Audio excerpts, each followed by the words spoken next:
اقول لك انا بعمل ايه مع العميل. انا بجيب العميل يسالني عن حاجه، اقول له مثلا 20 32، اروح عامل له الشاشه دي. انا بحيره 15 جنيه 10 جنيه 30 جنيه 65 جنيه 15 جنيه 60 جنيه 20 جنيه.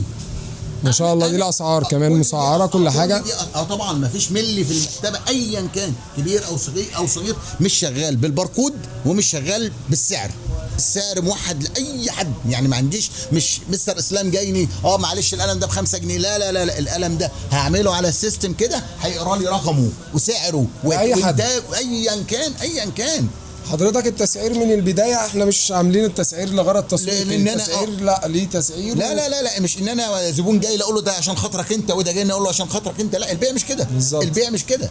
لا انا اشتريت. طب ايه وجهه نظر حضرتك عن البيع واخلاقيات البيع يا مستر احمد؟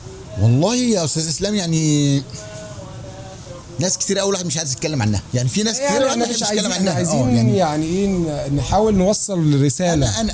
نوصل رساله. أنا بقول لاي حد فاتح اي مجال نشاط تجاري، مش مكتبه ولا اي نشاط تجاري، اخواتك اللي بيشتروا منك، اهلك اللي بيشتروا منك، دي حقيقه. الست اللي داخله عليك اعتبرها والدتك اللي ربتك، دي حقيقه. الولد الصغير اللي داخل مش داخل يقول لك قلم تديله قلم، لا، لو غلط علمه، قول له ده غلط يا حبيبي. مفيش حاجه اسمها هات ده، اسمها لو سمحت يا مستر احمد. مش داخل انت داخل ما شاء الله المكتبه. لا معلش، لا يعني يخش عليا ايا كان البني ادم اللي داخل، هو شايف البني ادم اللي بيرد عليه، امر حضرتك، مش هيقول لي هات ده، لا، لو سمحت. هو تلاقيه اسلوبه لوحده.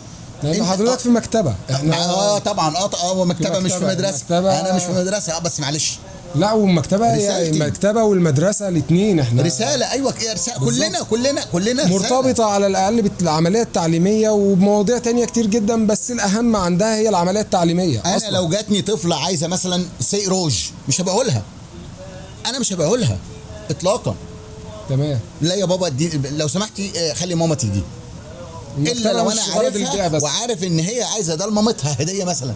انما طفله تيجي تقول لي مثلا روج، لا مش كلنا بنعمل كده، خد بالك، مش كل الناس بتعمل كده. ما انا قلت لك يا اسلام، احنا للاسف السجاير بيبيعوها الاطفال عندها 2 و3 عادي. لا سجاير مش والله لو وقسما بالله، يعني اقول لك على حاجات تانية. لو حد دخل مثلا عايز يشتري اي آلة حادة مثلا، لا يوم مستحيل لما اكون انا عارفه شكلا واسما ونوعا وبيشتغل ايه كمان الالات الحاده والقطر والحاجات دي، قطر ومقص. مش اي حد معدي في الشارع كده، ولو اي حد دخل قال لي مقص بالليل لا يمكن اديهوله، انا مش عارف يطلع يعمل بايه بره.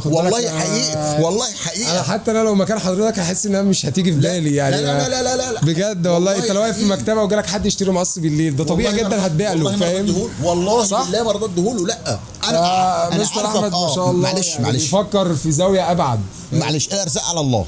مش معنى ان انا ابيع لواحد قطر او مقص يطلع يعمل بيه مشكله بره ابقى انا شلت ذنب. لا خالص. ربنا يبارك لحضرتك يا رب. وكله يا ريت طبعا ياخد باله، وكل واحد في شغله ياخد باله من النقط اللي شبه كده يا جماعه. كل واحد ادرى بمجاله وادرى بالزوايا اللي ممكن تستخدم فيها الحاجات اللي هتباعها.